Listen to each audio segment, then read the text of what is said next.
Hi friends, welcome to Xizang gang. మన వైజాగ్ సిరీస్లో భాగంగా అయితే మనం వైజాగ్ వెళ్ళిన ఫస్ట్ రోజు అయితే మన వైజాగ్ బీచ్, ఆర్కే బీచ్ ఎలా ఉంది అసలు చూడండి. చుట్టూ పావురాలు, కొన్ని వందల పావురాలు ఉన్నాయి.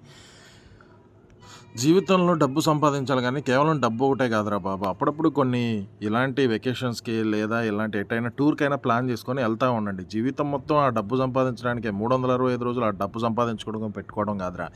ఎంత సంపాదించినా మనం కడుపుకే తినేది, మిగిలిందంతా ఎలా పోవాల్సింది అలాగా పోతూ ఉంది. నీకు ఇద్దరు ఆడపిల్లలు అనుకో, అల్లుడికే పోద్ది. ఒకడనుకో వాడు మంచోడైతే వాడుకు ఉంటుంది, లేదంటే ఒకడు కూడా మిగతా నువ్వు సంపాదించిన మొత్తాన్ని నాశనం చేస్తారు. అందుకే జీవితంలో కొన్ని కొన్ని సరదాలు ఉంటాయి. ఎప్పుడైనా నీ భార్యను తీసుకొని సినిమాకో దేనికో వెళ్ళు. కోట్లు కోట్లు సంపాదించి ఏం ఉపయోగం రా బాబు, లైఫ్ని ఎంజాయ్ చేయకపోతే. సరదాగా బీచ్లకో, పబ్బులకో, పార్కులకో ఎటో ఒకటి సరదాగా వెళ్ళు. అంతేగాని 360 రోజులు అదే చైర్లో కూర్చొని అదే కంప్యూటర్ నొక్కుంటా, అదే అమ్ముకుంటా, అదే సేల్స్ చేసుకుంటా ఎందుకురా బాబు.